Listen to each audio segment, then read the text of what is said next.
Good afternoon and welcome to our webinar, Care Innovation and Transformation, Taking the Journey to Improve Patient Care. I'd like to thank everyone for attending and introduce myself. My name is Amanda Stefancyk and I'm the Director for AONE Center for Care Innovation and Transformation. And in this role, I oversee quality for AONE as well as the Care Innovation and Transformation program. Prior to moving on to the next slide, I'd just like to announce that this webinar will be recorded and available shortly after the webinar concludes. And this is just an FYI in the event that you have colleagues that were interested in participating in the webinar but unable to attend. So the objectives for today's webinar include to understand the background and activities of the Care Innovation and Transformation, or CIT program. I'll provide a brief overview of the program, and next we will hear from frontline nurse leaders and or staff nurses from 3 recent CIT hospitals.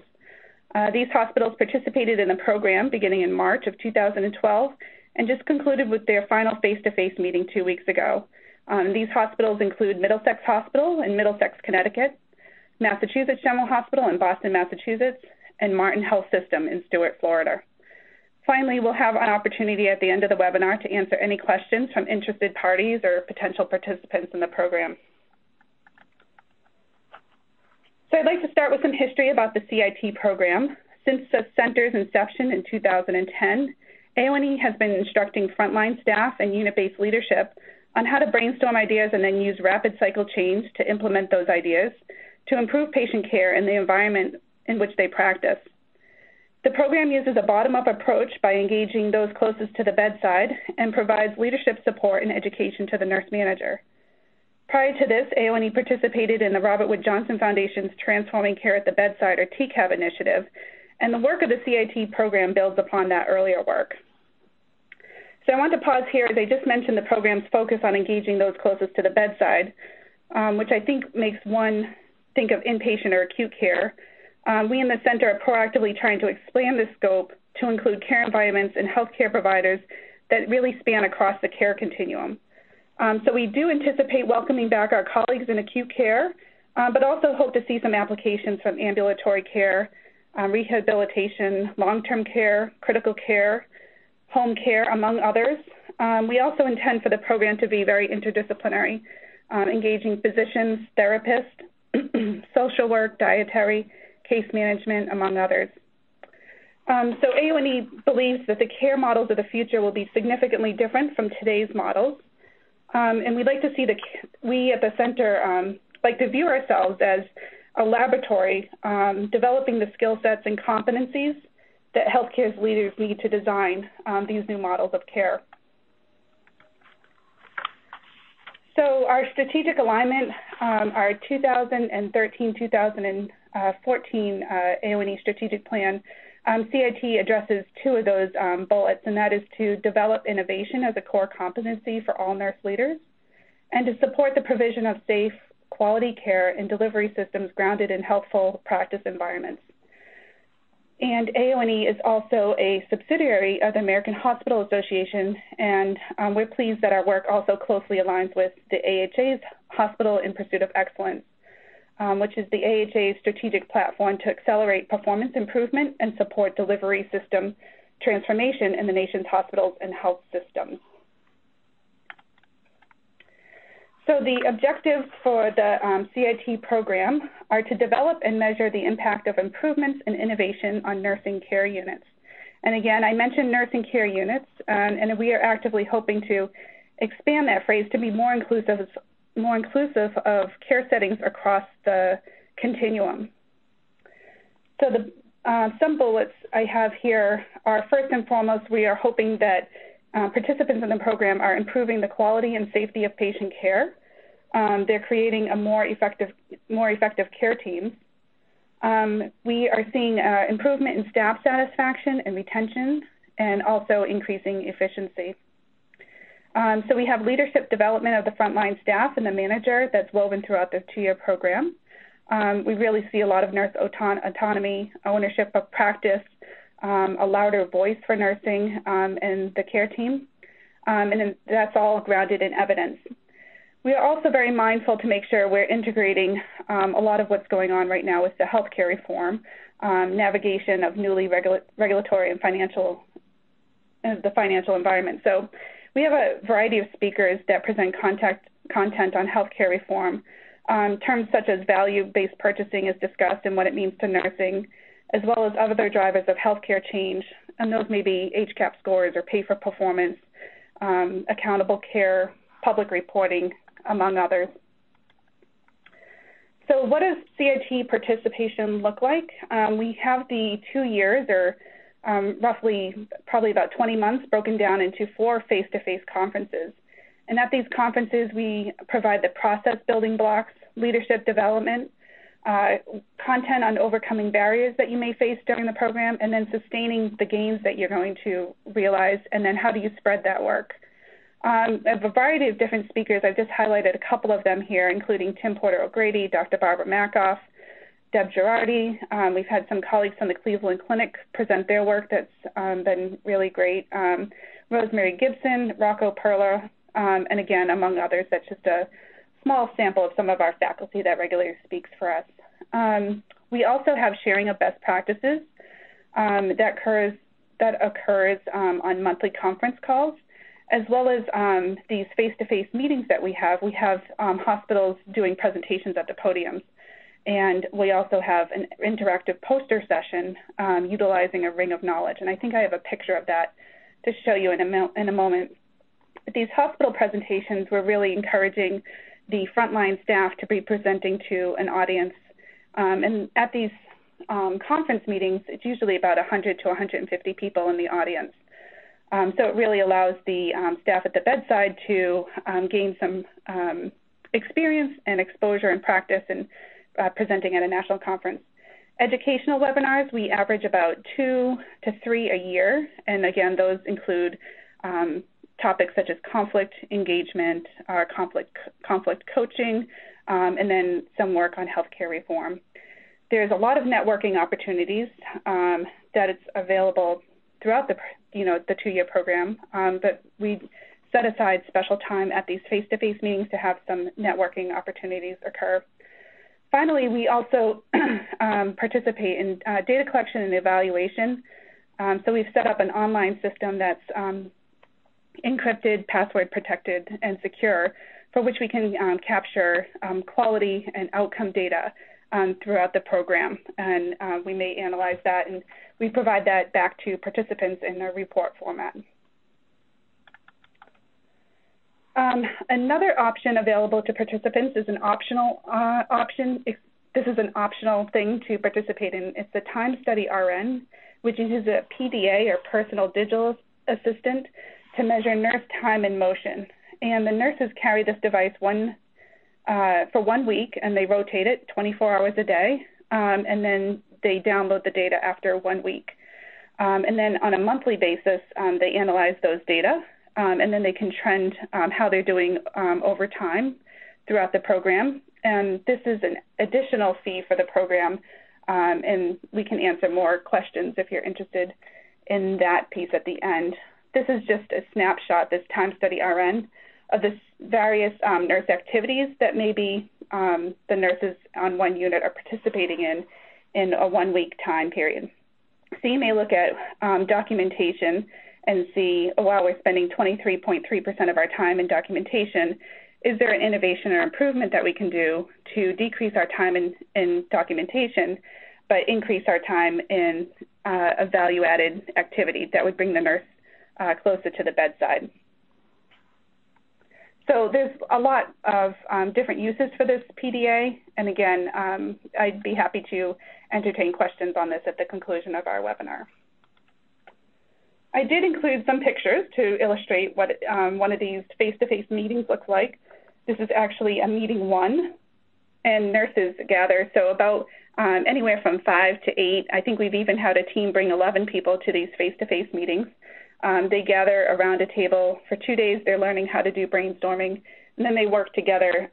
Here you'll see they're brainstorming on how they might increase the nurse's time at the bedside, how might we improve nurse-to-patient communication, and how might we improve morale and attitude of our team. And then here, I have some pictures from our poster presentations and our podium presentations, and I think I've captured all of our speakers that are going to be speaking. I see Mass General, Martin Health, and Middlesex here in the pictures. So you'll see the nurses standing by their poster, and they all have some cards in their hand, and you'll see some of them have a ring, a metal ring with some cards. I'm looking at the bottom right-hand picture. So nurses go around and they hear nurses or staff members presenting their poster, and then those staff nurses or staff members pass out a card. And the card is either a shrunken down version of their poster, or it contains some information about their poster. And then they put that on a ring, and then they go around to the next poster. So this is something we call the Ring of Knowledge exercise, and again, it's an interactive poster session, and this is something that occurs at meetings 2, 3, and 4. And the nurses get quite proficient in how to present a poster at a conference, and you walk away with a ring full of knowledge cards, and then you're able to share those with your colleagues that may have not been at the meeting. We also have a nurse manager session, which is an added one day to meetings 2, 3, and 4. And this is just a one day of 6 hours of content on a variety of different topics, whether it's leadership or conflict engagement, innovation, performance improvement measurement, et cetera. Okay, I'm going to pass, our next speaker is going to be Megan Calkins from Martin Health System. She's the Director of Patient Care for Medical, Surgical, Oncology, Ortho, and Neuro Services. Megan? Thank you, Amanda. I still don't have the controls passed over to me, however. There we go. Okay. Thank you, everyone, for being present for this presentation. I'm going to share with you all our journey with CIT, as well as some successful tests of change that we've had that have impacted patient care and also staff engagement. So our team originally began in March of 2012 with 6 team members. Those team members were majority unit leadership. However, in about 6 months after that, we had complete unit leadership turnover and had a little bit of difficulty with staff engagement, wanting to be participating in this program, so we had a little bit of difficulty with buy-in. As I identified, as the new leader in this department, I identified some informal leaders in the department and really assigned them into rotations through our CIT committee. And that evolved into what we call a CIT core team. And they really took control of this group and ran with a lot of different ideas, empowered their coworkers and staff to get that buy-in through their enthusiasm in the program. We started out with several small wins, which, again, we were able to get buy-in from the staff. And as we were able to be successful with those small wins, we took on bigger projects and used the PDCA process to work through our entire innovations. Our CIT core team then developed into a larger multidisciplinary group that included radiology and our risk managers. Our CIT core team has, like I said, had several successful innovations, and those innovations have been built upon by other teams in our organization and therefore have spread very well. And as you can see in this picture that we have here, we actually put things on our badge, ask us about CIT, and nobody knew what CIT was, so everybody would ask us, and that gave us a great opportunity to explain our cause. So the impact that we had on patient care through our successful tests of change, some of the more successful ones were bedside information cards, or we call them BICs. And what that was an orientation to the room that educated the patient, that opened up lines of communication that weren't there, in the past. And we actually did participate in the time study RN with the PDA. So we were able to use some of that data that we obtained as our metrics for a lot of our projects. And the bedside information cards showed pre-innovation and post-innovation that we were saving time by not answering as many call lights because the patients were informed right from the beginning. We also redesigned our isolation signs. We noticed that a lot of people had sign fatigue and really weren't paying attention to the signs or reading them, and they weren't written in a way that were friendly to families. So we wanted the families to be compliant with isolation precautions as well. So we partnered with risk management and other groups in our hospital to redesign those, and we have been able to spread that innovation hospital-wide. Another very successful test of change on patient care was our Call Don't Fall innovation, and that was to put signage in our bathrooms because this unit in particular had a high rate of falls. So we really, and most of them were related to toileting. So we designed bright-colored signs that we put in the bathroom with bright-colored glow-in-the-dark cords for our emergency call bell so that the patients could see them. And our patient population is fairly elderly. So a lot of the ends of those pull cords were not ergonomically appropriate for our patient population, so we redesigned that as well. And it has been very successful. Our metrics show that we've had a decrease in falls since the innovation began. Another innovation that we had that we used our PDA information on the RN time study was our WOW drawer, our workstation on wheels. We have a drawer underneath that in our prior state, all the nurses just threw a whole bunch of stuff in. It was disorganized. They ended up having to go back and forth between the patient's room and our med room to get supplies, to give medications, and it wasted a lot of time. And we redesigned it. We actually had one of our nurses build the inserts in the drawer as you know, a test, and it really took off. We put it in every one of our WOWs, and we showed afterwards through that PDA time study that we actually were saving those RN times to enable our nurses to be at the bedside more. And afterwards, we were able to share that PDA data with our pharmacy to partner with them for a more faster medication delivery system. So here are some of our metrics. I just wanted to highlight two of our most successful projects. The first one was our bedside information card, and as you can see, we surveyed our patients before and after, and we highlighted here in these pie charts the strongly agree responses, and we had a really great response to the patients feeling like they were communicated to, that they had the information they needed to be comfortable in their rooms. Some of the information that we included in there was what frequent diet terms such as NPO or some of the diet restrictions that we had and an explanation of those, as well as just the TV guide. We didn't have that in the rooms before, and we included it on there. So it was very beneficial to our patients. Our next slide shows that our metrics for fall rates. So you guys can see that on December 12, we had, we started our program or starting collecting our metrics. And we had in March peaked with 5 falls in a month. And you can see that after our innovation, we did have a successful decrease in the amount of falls that we experienced on that unit. So as far as the impact on staff engagement, I think that this was huge. When I first began in this unit in July of 2012, engagement was probably down to a near zero. They really didn't want to get involved in anything above and beyond their 3 12-hour shifts, coming in and out of work, taking care of their patients, going home. But after we were able to engage those informal leaders and really get their buy-in, we slowly were able to get bit by bit different staff members to participate. And once they saw that we were successful in some of those small wins, that gained even more trust in the program and more engagement. But some of the things that we focused on to make them feel rewarded and recognized in the unit, because that was a key area that they felt that was lacking. And these were actually some of the ideas that we obtained through those rings of knowledge when we were at the conferences.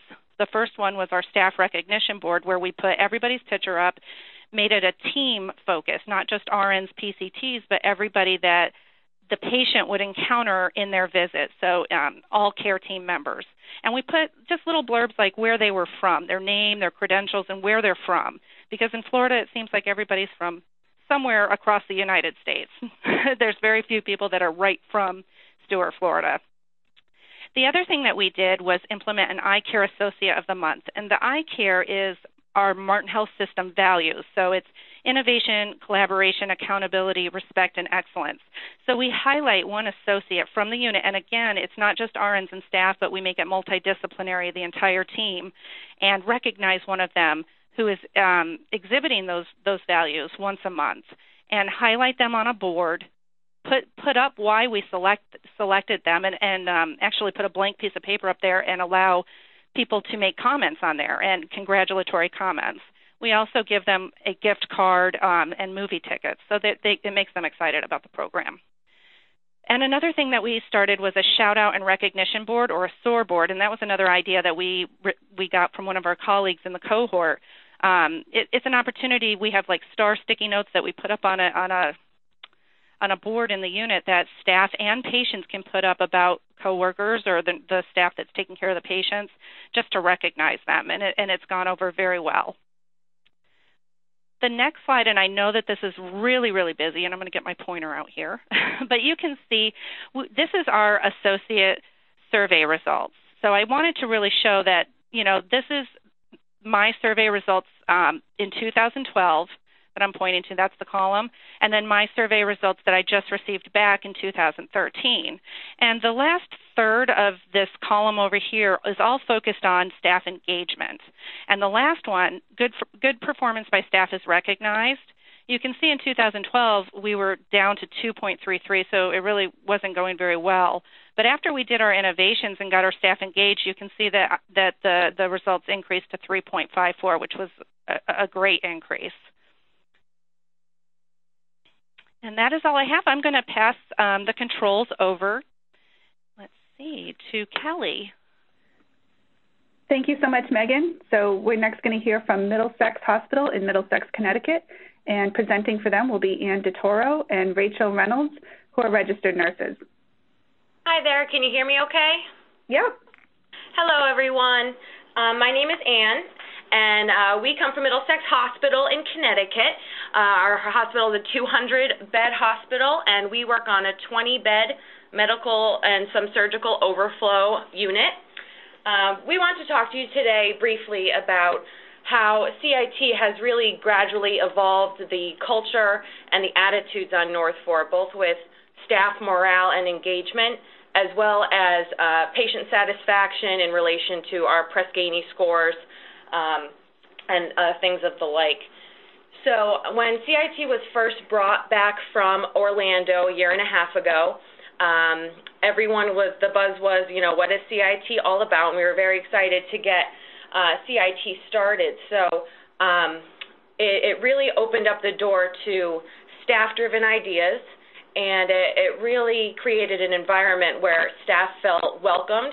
It felt very open where, if you had an idea and you had kind of been thinking about it for a while, you were more than able to speak your voice by sending emails or coming to these CIT meetings that were established. Now, after we left Orlando, it was very broad as to how CIT could be established on your unit. So we thought long and hard before we had our first CIT meeting as to how we wanted to relay all of this information to our staff. And we have a very energetic staff here at Middlesex Hospital, and we were very fortunate to have pretty immediate buy-in by our nurses, our PCTs, and our secretaries.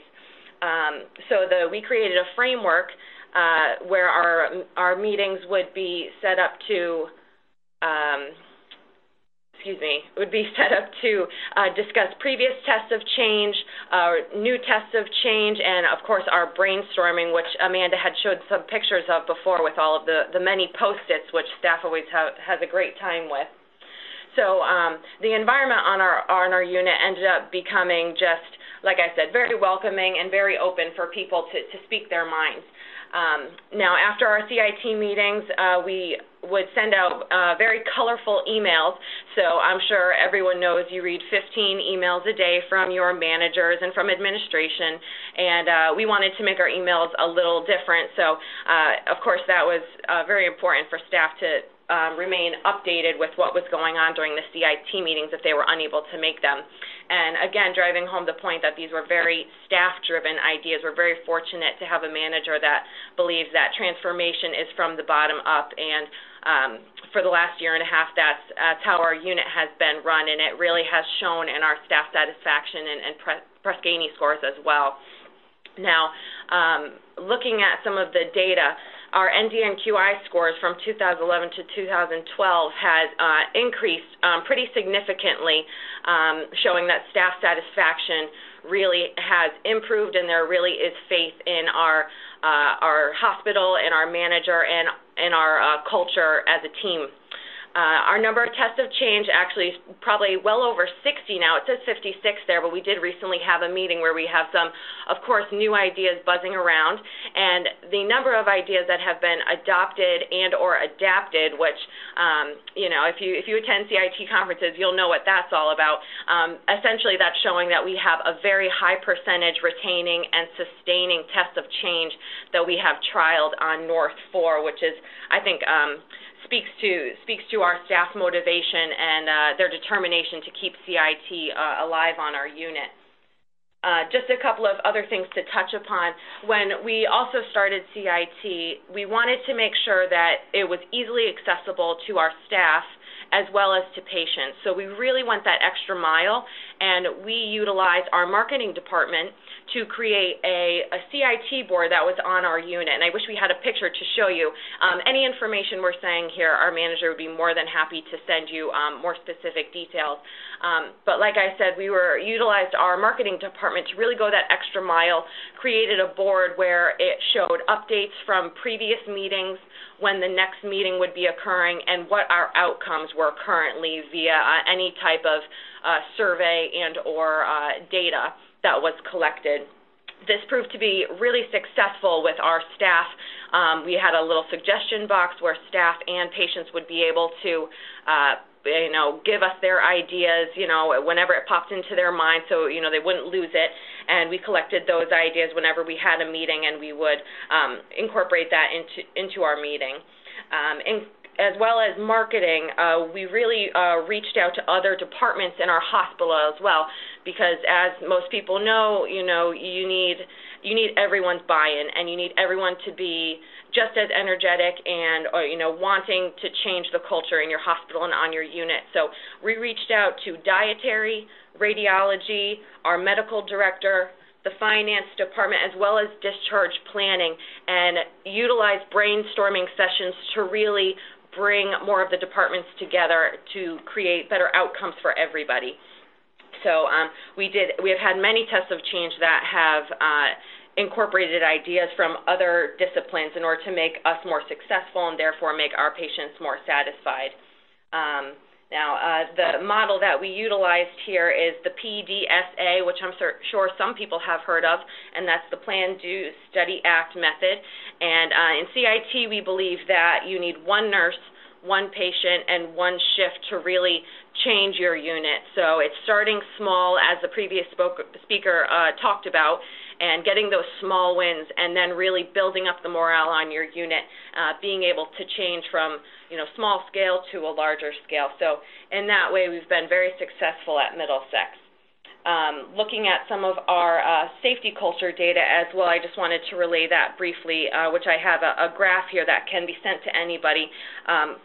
In comparison to any unit in Middlesex Hospital as well as our satellites, our safety culture data really does show that there's an overall very low perception of high safety alerts and indicators by our staff. They feel that mistakes really don't happen very often, and in comparison to other units in our hospital, it really does highlight how our staff firmly believes that we have a safe culture here, and that, again, it's a very open environment with a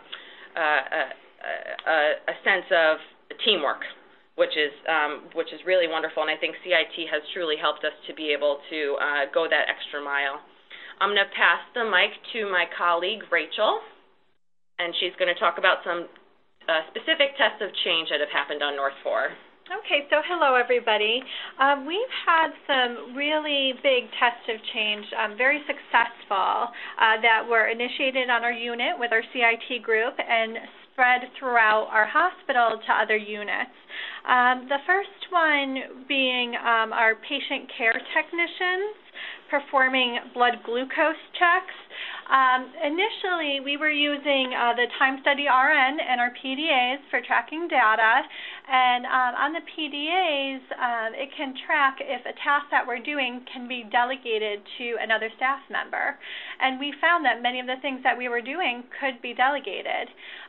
So we held a CIT meeting, we had a brainstorm session, and with the support of our nurse manager and the director of nursing, they said, go ahead and let's trial this, trial the PCTs doing blood glucose checks.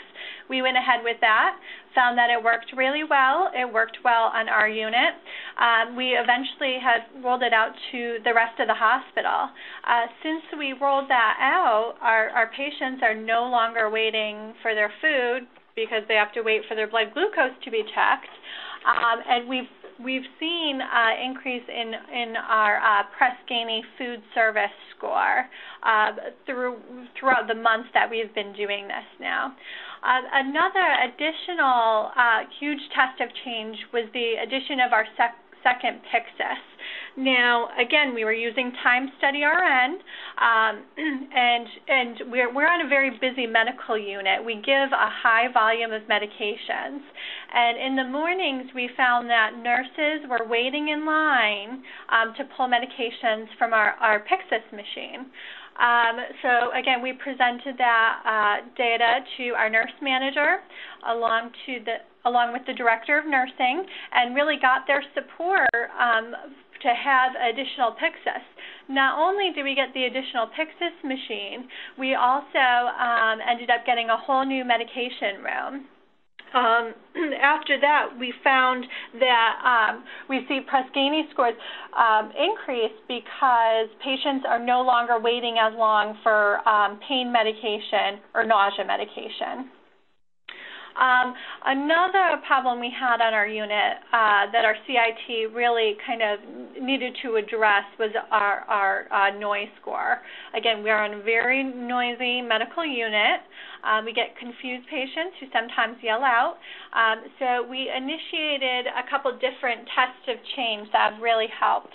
We initiated quiet time with the patients. So if a patient comes to us and says, I didn't get any sleep last night, it's too loud, we put a special sign on their door.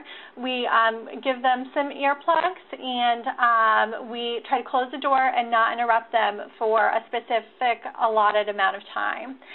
We also changed the lighting at the nurses' station. So at night, the lights around 8 p.m. get turned off, and everybody kind of quiets down, and it's not as noisy. We saw an increase in our Press-Ganey noise score over the last few months. We currently have some other initiatives going on. We're working on a real-time patient survey to improve our overall Press-Ganey scores. That should be rolling out in the next few weeks, and hopefully that will help. Now, as you all probably know, the Press-Ganey scores, usually you don't get the results back until about 3 months after the patient was discharged. So we figure hopefully, coming up with this real-time survey will help with our scores. Now, the next staff engagement, I wanted to talk about one thing that we did, which was our rescue shelf. That included a lot of staff education.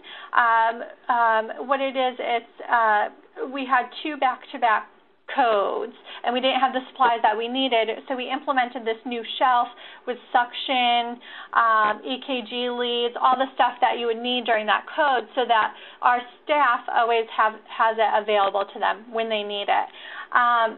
This has included ongoing education for staff in regard to Team A and code situations, where staff is getting educated about every 6 months. Also, to help increase staff engagement, we developed a Star of the Month award. Now this could be any staff member gets a special award for something that they did, and that initially prior to starting CIT, we wanted to do something like that, and staff wasn't interested. Now, as we've been doing CIT, staff want to come more involved with it. So that's been kind of exciting for us. Next has been the Provider of the Month Award. That's currently in progress. That's to help improve nurse and MD communication. We're selecting certain providers for doing a great job on our unit. The third has been what we call WIPS, Wallaroo Handoff Improves Patient Safety Rounds. So that's kind of a modified bedside reporting where nurses are giving report just outside of the patient door. And we found that it really helps improve patient safety and also the time that is spent during handoff.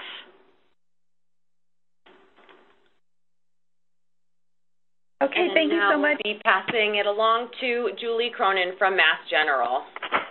Thank you, Ann and Rachel from Middlesex, and now Julie Cronin from Massachusetts General Hospital. She's a clinical nurse specialist there, and she'll talk about Mass General's experience.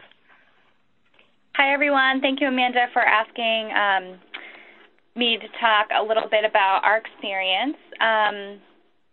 So I just want to start by giving you a little bit of background on our unit. So we are Phillips 21.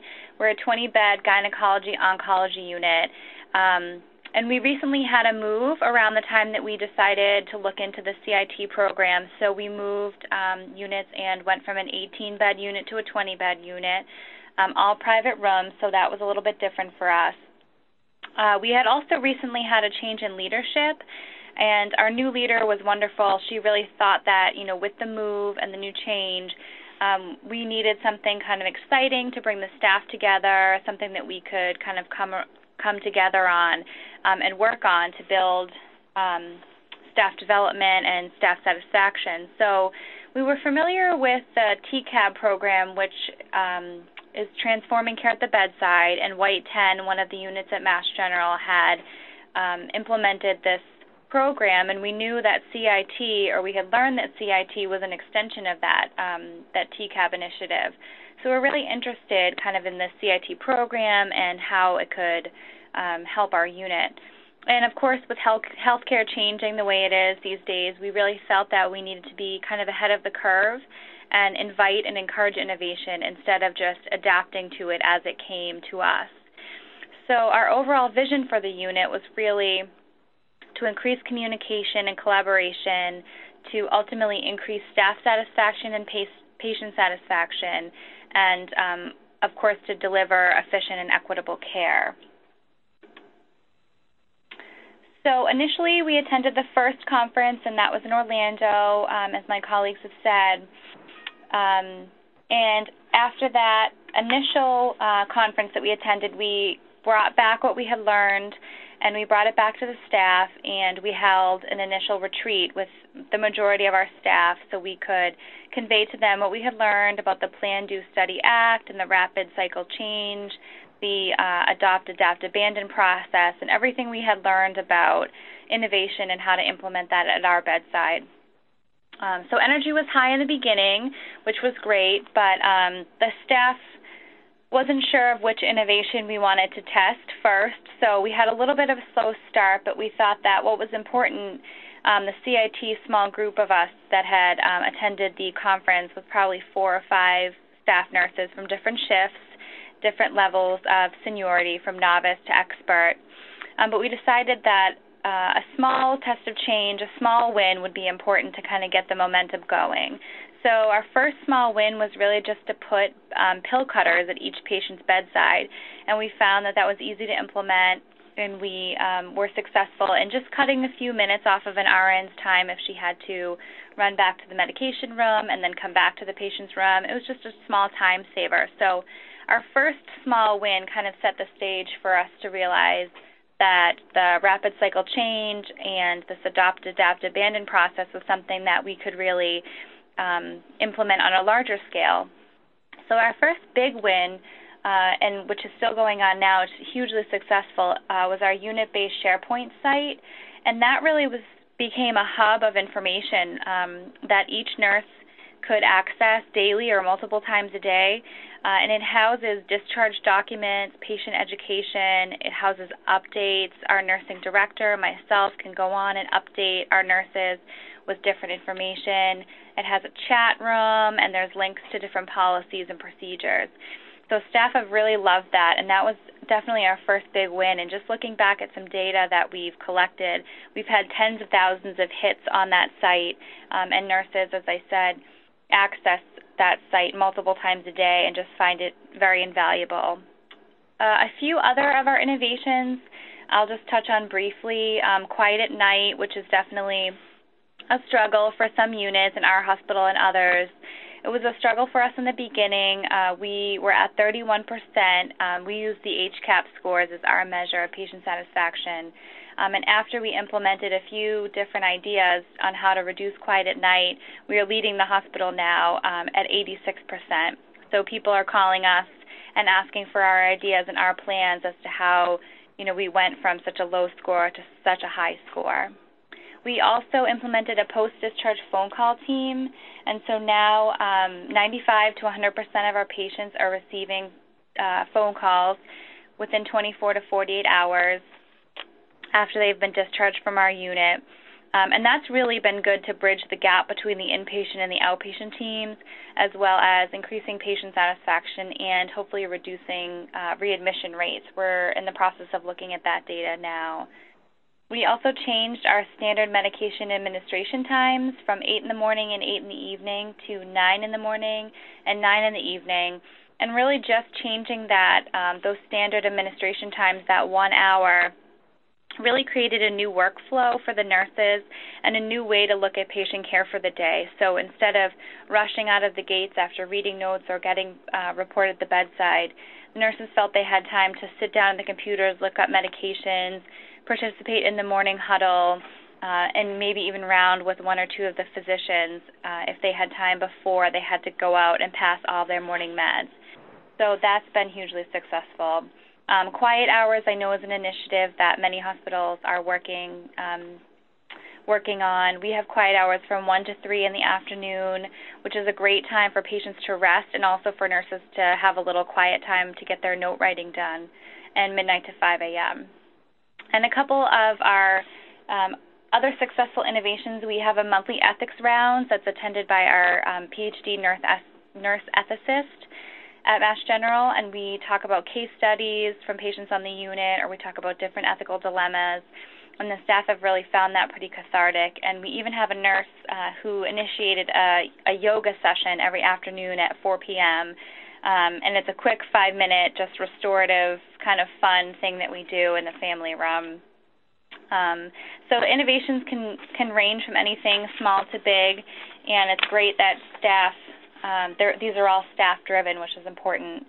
And one thing that we noticed that was key to our success, and I'll just go ahead here, was having a point person or a champion for each initiative. We've successfully implemented over 25 innovations, but it's important that the innovations don't fall to the leadership to make sure that they're followed through on. So identifying a champion for each initiative was important. Education and preparation are really the key to success as well, so staff know why they're doing an innovation, know how it's going to benefit the patients and themselves, and knowing that we're just not changing things just to change them. Measuring pre- and post data to share success with staff was also very important. So the staff wanted proof of their success, not just, oh, yes, this is working, or, oh, no, it's not working, but really to be able to show data from our SharePoint site or our quiet at night scores, our patient satisfaction scores increasing was really important. And as I said, we've been spreading our innovations to other units throughout the hospital and across the country. And as our 2 years wraps up, our excitement is really still strong, and we're excited to keep CIT going. So it's important also to celebrate successes and just have fun. This is a fun program. And just a few quick lessons learned. I know almost out of time. New leaders have really emerged on our unit. So, again, from novice to the most senior nurses and everywhere in the middle, really new leaders have emerged on the unit, which has been really great to see. And there's really been an evolution of our culture here on the unit, the nursing culture. We embrace and we seek out change instead of really being afraid of it and kind of taking it as it comes. We seek it out.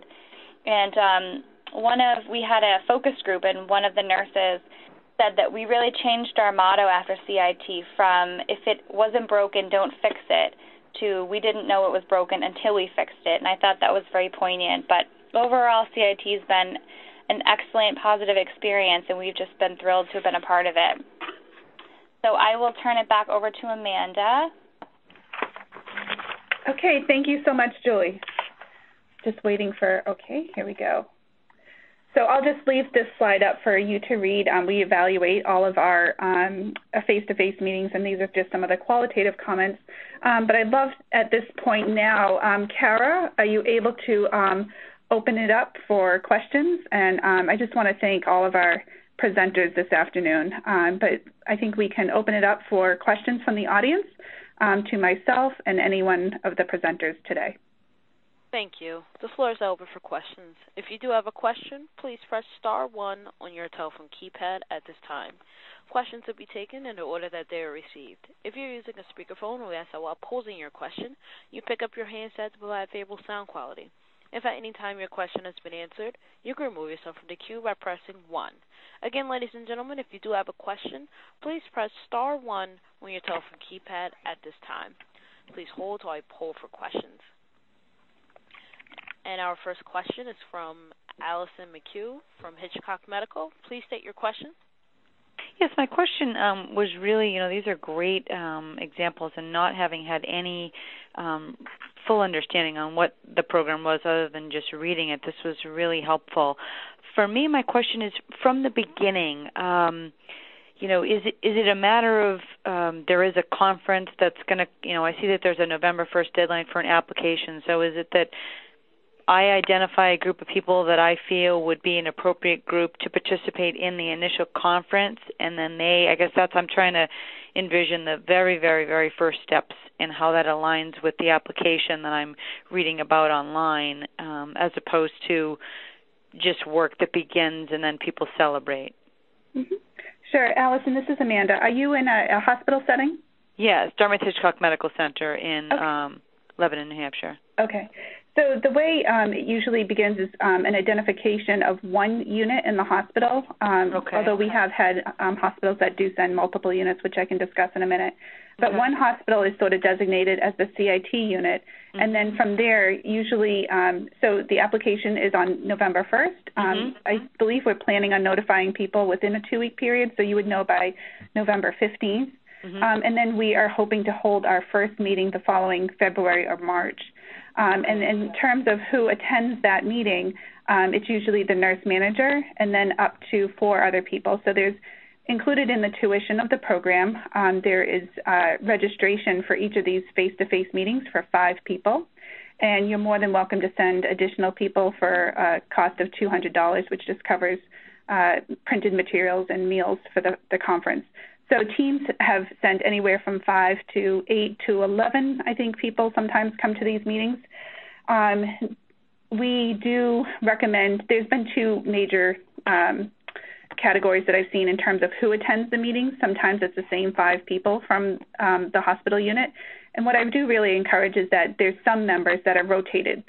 So maybe while 2 or 3 key members always attend each of the 4 face-to-face meetings, you really would hope to diversify who's attending the meeting and get some new people in there, because those people that attend the meeting, there's something that goes on at these meetings that we just haven't been able to bottle and send back yet.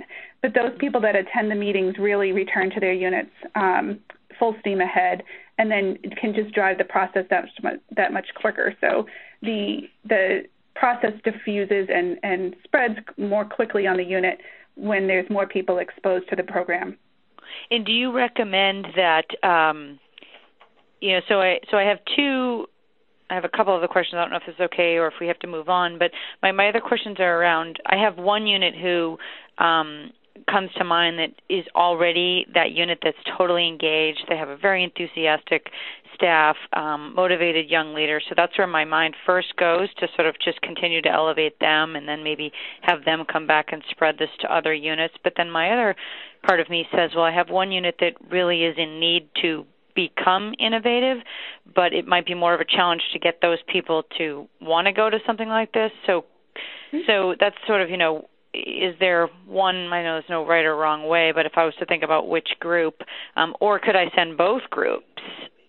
Sure. So to answer the last part, you can definitely send both groups if you are so inclined. But what I've seen is both happen, actually, with high-functioning units going, and then also those units that have a strong, dedicated manager, but maybe is lacking with the staff engagement. So what we're looking for in the application is sort of for you to be able to communicate, or that there's commitment to the program, that there's stable leadership in place that you can foresee for the next 1.5 to 2 years, and that there's a commitment to helping the unit be successful from a leadership perspective. So I've seen both happen. I've seen units completely turn around because they were struggling a bit, or I've seen excellent units just excel that much more as a result of their participation in the program. The cost for the program, which I'll just talk about right now briefly, is $9,000 a year, or a total of $18,000 for the 2-year program, but we just bill in 1-year increments. And that just that includes, everything associated with the program, but it does not include staff travel, which you would just want to make a note of to make sure you would budget for. We do have a discount once a hospital or a hospital system sends more than 5 units, and that tuition drops down to $7,000 per year, or $14,000. If you send more than five or more units. Units, not people. No, units.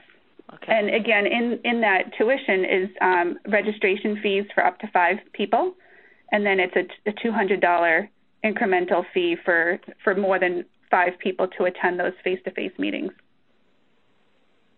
Okay. And so it does not include travel.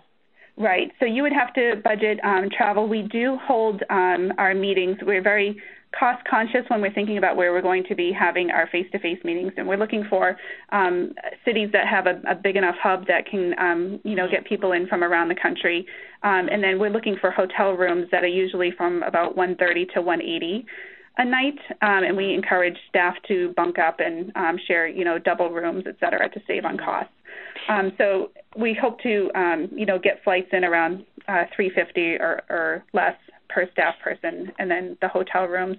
And then we pay for breakfast, lunch during the meetings, and we do have a network reception one of those nights as well. And do you have a 1-page or a 2-page sort of return on investment sort of talking point if I was to meet with senior leadership to sort of, talk about, there's the application, but then if I get accepted, obviously then there's money that we would have to provide, sort of, the left-hand column I'm envisioning, all of the things that, or I could just, I guess, use your presentation that you had at the very beginning to sort of say what would we be gaining from this? I mean, it's clear to me between staff engagement, patient satisfaction scores, and just the overall sense of transformation and innovation, let alone the network. I mean, I get it, but is there something that within a very, 2 to 3 slides that you guys already have packaged to show the return on investment? You're going to make this $18,000 commitment. Sure. I do have a lot of the budget assumptions already set that I've spoken to people either over the phone or via email and shared those in terms of how to budget for that travel piece.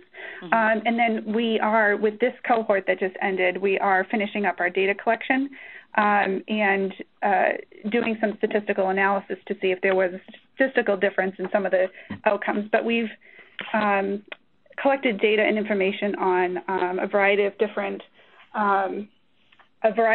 outcomes, such as hospital readmissions, fall rates, CAUTI rates, staff overtime in dollars and hours, 6 we selected 6 of the HCAP scores. And then I think you're hearing the engagement piece that came over loud and clear, I think, from our hospitals presenting with their decrease in nurse turnover. So we have that as a measure as well. So I can talk to you about that offline. We also have on our website some business cases posted as well that may be beneficial for you to take a quick look at those.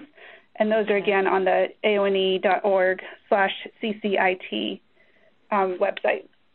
And then how much additional is it, and do you have to be part of CIT to be able to do the nurse time study project with the PDA? So I can answer the cost question. It's a one-time payment of $5,000, and that gets you 2 PDAs that are yours even after the CIT program finishes. So those are yours to keep, and they come with education and then technical support throughout the ownership of those PDAs. And then I think I talked about them being used for 1 week on the unit, but there are other hospitals that are using those with other role groups on the weeks that aren't being used by nurses, such as maybe the PCAs can use those, or maybe they go to a control unit that's not doing CIT, and you can measure the nurse's time and motion on that unit and sort of compare that to the CIT unit. You do not have to be a member. That's a sort of an independent company that we work with, and I'm sure that you could get the product through them. It's Rapid Modeling is the company that we go through, and I think they are providing a discount to AONE through the CIT program. So if we weren't either to be able to get the funding, or if we weren't accepted for the CIT, it would be possible to pay $5,000 and do the time study work. I think it'd be possible to get the device. I don't know if it would be. I can't quote the $5,000. I know that's a price he's giving us for the CIT program. So okay. Thank you for all your questions. I just want to open it up, given the time, to see if anyone else has any questions. Sure. Thank you very much. Feel free to email me. They were great questions for the group. Other questions, Kara? There appear to be no further questions. We just have a question come in. Barbara Giles from Boston Healthcare. Please state your question. Hi, thank you for this webinar. It's been very informative. I have a question about the cost. Is there any grant availability that you can speak of? I can't through AONE. We do not have any grant funding available through AONE for this, but so I can't speak to what you may have with your your local affiliates or your nursing organizations locally. Okay, thank you. Yep. Okay, and again, we have another question from Cheryl Potwood from Drexel University. Please state your question. Hi, you can hear me okay? Yes. Grand. It wasn't so much a question. I just wanted to say that I attended the CIT meeting in Orlando last February. I attended just by virtue of my interest in the process. I head up the Leadership and Management Master's Program at Drexel University, and so I'm very interested, of course, in the processes of leading change and leading successful and sustainable change. And I just wanted to say how impressed I was by the presentations that the staff nurse groups made at that conference. In some cases, these groups were accompanied by a manager or a director, or in some cases their CNO. But the presentations were all made by the staff themselves, the members of the CIT group from the units. And the level of sophistication that they demonstrated at the podium, in front of this large gathering, the quality of their presentation materials, how well they understood metrics, and the practical applications of evidence basis in their practice was very impressive to me. And so I did come back and really have recommended that the organizations in which my students are practicing make the CIT an active consideration because it really does appear to transform not just the workplace but the staff themselves. So I just wanted to say that. Thank you, Cheryl, so much for the feedback and those comments. Very much appreciated. And so we did have one of our face-to-face meetings. We opened it up to the public. We did a one-time meeting where we opened it up to the public just to see, to gauge interest and to sort of, in addition to, these webinars that we do once a year, to show those people that are not that are not involved directly with CIT what it's all about. So Cheryl attended our Tampa meeting this past February. Yes, that's where it was, Tampa. Yeah, Thank you. Yeah. I didn't know where I was, but it was Florida and it was wintertime and it was very nice. Thank you again for those comments, Cheryl. You're welcome. Heartfelt. And there appear to be no further questions. Okay, thank you, everyone. Thank you to our presenters so much for sharing your stories today, and thank you for attending. Thank you to all the attendees. Please feel free to reach out to me via email or phone number. My phone number is 312-422-2813. Again, 312-422-2813.